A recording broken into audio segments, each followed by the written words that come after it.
అబ్బా! ఎవరు నిజంగా బాస్ అని చూడాలా. Dad cat versus son cat ఎక్కడున్నా ఫన్నీ. అందరూ సిద్ధమవ్వండి, యుద్ధం స్టార్ట్. మసిల్స్ ఉన్నా డాడీకి కూడా కాస్త బ్రేక్ కావాలి. సోఫా మీద పాప్కార్న్తో కూర్చున్నాడు. కాని మా చిన్న అల్లరి కుర్రాడు సైలెంట్గా వస్తున్నాడు. ఒకే ఒక్క లెగ్ పుల్కి డాడ్కి స్టోరీ మారిపోతుంది. పాప్కార్న్ గాల్లోకి. మసిల్సున్నా బాబు అల్లరి ముందు డాడీకి ఛాన్స్ లేదు. మజిల్సున్నా ఒక్క లెగ్ పుల్కే డాడ్ నీటిలో స్ప్లాష్ అయ్యాడంటే నమ్మగలరా? గార్డెన్లో కూల్గా వాటర్ పెడుతున్న డాడ్ వెనక నుండి బాబు అల్లరి మొదలుపెట్టాడు. ఒక్కసారిగా లెగ్ పుల్, డైరెక్ట్గా బకెట్లోకి. మజిల్స్ అన్నీ నీటిలో బబుల్లా ఫ్లాట్ అయిపోయాయి. ఇంకా ఇది చిన్నదే. రాత్రి పడుకునేటప్పుడు ఏం జరిగిందో చూడగానే నవ్వులు ఆగవు.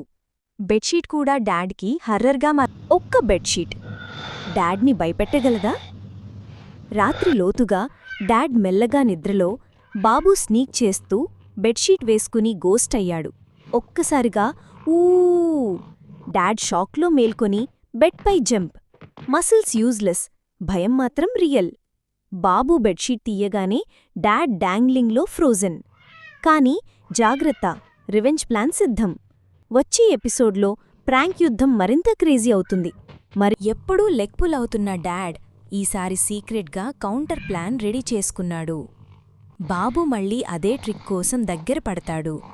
కాని డాడ్ సైలెంట్గా అన్నీ గమనిస్తున్నాడు.